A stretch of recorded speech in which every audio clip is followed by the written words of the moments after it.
वफ़ाक़ी हुकूमत पारां मुल्की मईशत जो अहम हिस्सो ऐं तारीख़ी मिल पाकिस्तान स्टील मिल मां मुलाज़िमनि खे नेकाल ॾियण खां पोइ मिल खे लावारिस करे छॾियो आहे। पाकिस्तान स्टील मिल मां करोड़े रुपयनि जो सामान रोज़ चोरी थियण लॻो आहे।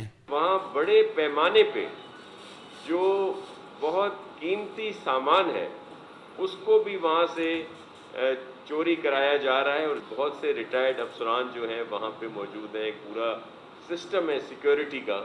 तो ये कैसे हो सकता है कि उनकी बगैर इसमें शमूलियत के ये ट्रक निकल जाएं, इतना बड़ा सामान कीमती सामान जो है वहाँ से गायब हो जाए। स्टील मिल इंतजामिया ऐं मिल के सिक्योरिटी ॾींदड़ इदारनि जी ख़ामोशी ते मिल जे यूनियन अॻुवाणनि सूबाई वज़ीर नासिर हुसैन शाह सां गॾिजी कराची प्रेस क्लब में प्रेस कॉन्फ्रेंस कंदे चयो त रात जे पहर में मिल मां करोड़ रुपयनि जो सामान चोरी थिए थो।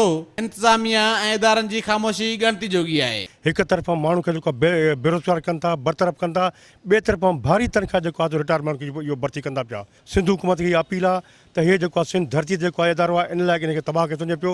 सिंध हुकूमत हिनखे टेक ओवर करे हे बहितर तरीक़े सां हली सघे थो रक्षा जी जेको आहे शराकत सां। ॿियो असांजी जेको आहे अपील आहे जेको आहे वफ़ाक़ी हुकूमत खां, ख़ासि तौर चीफ जस्टिस साहब खां त हिन वक़्तु पाकिस्तान स्टील में जेको बर्बादी आहे, हिकु तरफ़ जेको हज़ारे माण्हू खे बेरोज़गार करके उनखे जेको आहे भिखारी बनायो आहे, ॿिए तरफ़ां उनखे जो ख़ाली करे स्टील मिल कयूं। स्टील मिल में अरबन जेको आहे चोरी थी रही आहे। हिन क़ौमी असास जी अलाह जे वास्ते हिन जेको आहे इदारे खे बचाए वञे। कि ये तो सोचे कि गोल्डन शेकहैंड पॉलिसी क्या होती है। एक वजीर आज़म और उसको अपनी कैबिनेट से पूछना चाहिए कि मैं जो बात करने जा रहा हूँ ये क्या है।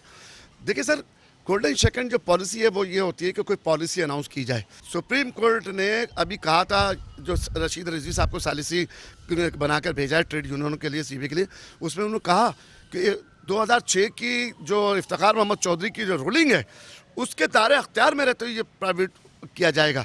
उसके अंदर सर ये भी मौजूद है कि जो भी प्राइवेटाइज किया जाएगा उस वक्त के मौजूदा उनकी सैलरीज को देखकर करके आपको दिया जाएगा।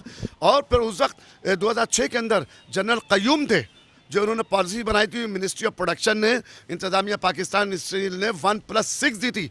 तो मैं हुकूमत वक्त से कहूँगा, खुदारा अल्लाह का वास्ता, चीफ जस्टिस ऑफ पाकिस्तान आपकी पेशी के लिए, आपकी हेयरिंग के लिए हम मुलाजमीन तड़प रहे हैं, देख रहे हैं, आपकी तरफ देख रहे हैं कि कोई आप हेयरिंग दें। हम चाहते हैं कि वफाक जो है सिंध गवर्नमेंट को देते जैसी दूसरों को दे रहे हैं ना जिन बुनियादों शराइत पे, ताकि सिंध गवर्नमेंट का भी हमें पता चल जाए कि सिंध गवर्नमेंट वाकई इदारा चलाना चाहती है, इदारा लेना चाहती है। नहीं तो हम यही चाहेंगे, चाहे वफाकी हुकूमत हो, चाहे सिंध हुकूमत हो, ये कोई भी अरबाब अख्तियार हो, जो अदलिया हो, काबिल मोहतरम अदलिया हो, चाहे वो सिंध की अदलिया हो, चाहे वफाक की अदलिया हो, इस्लामाबाद की अदलिया हो, इंसाफ के तकाजे पूरे किए जाए। प्रेस कॉन्फ्रेंस में सूबाई वजीर नासिर हुसैन शाह चयो त स्टील मिल के शहीद भुट्टे वॾी मेहनत सां जोड़ियो, पर पीटीआई सरकार मिल खत्म करण सां गॾु माण्हू बेरोजगार करे रही है। कि ये जो कह रहे हैं फेडरल गवर्नमेंट वाले कि गोल्डन शेक हैंड दिया जा रहा है और ये मजदूर सब तैयार हैं, तो बकौल इनके एक पैनी भी नहीं दी गई, एक पैसा नहीं दिया गया और इस तरह उन सब लोगों को वहाँ से बेदखल कर दिया गया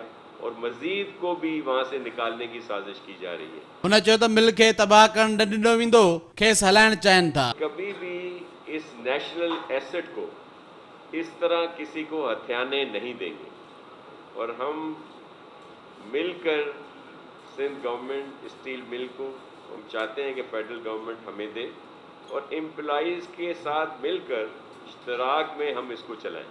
सिर्फ इस वजह से बंद कर दिया गया कि इसको गैस नहीं दी गई, नहीं तो उस वक्त भी ये इदारा चल रहा था। पाकिस्तान पीपल्स पार्टी की गवर्नमेंट में ये इदारा चल रहा था, उसके बाद इसको बंद कर दिया गया और फिर ये सब जो नुकसानात हुए, जो बताए जाते हैं, जो बड़े बड़े एक फिगर्स दिए जाते हैं, तो इनको बेहतर किया जा सकता था।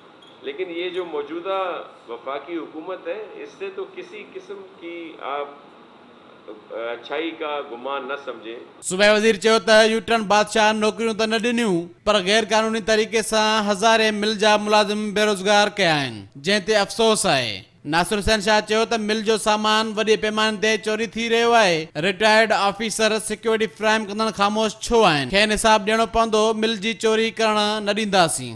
सूबाई वज़ीर चयो त मिल जी ज़मीन ते नज़रूं विझंदड़नि खे ॿुधायूं था त ज़मीन सिंध हुकूमत जी आहे। मिल जो अरबे रुपयनि जो सामान चोरी थिए थो, ट्रकूं भरिजी वञनि थियूं, पर केस नामालूम ऐं अणॼातलनि ख़िलाफ़ थिए थो। संदन चवणु हो त वीडियोज़ मौजूदु आहिनि सामान सां भरियल ट्रकूं चोरी करायूं पियूं वञनि। चोरनि जी नज़र मिल जी ज़मीन ते आहे।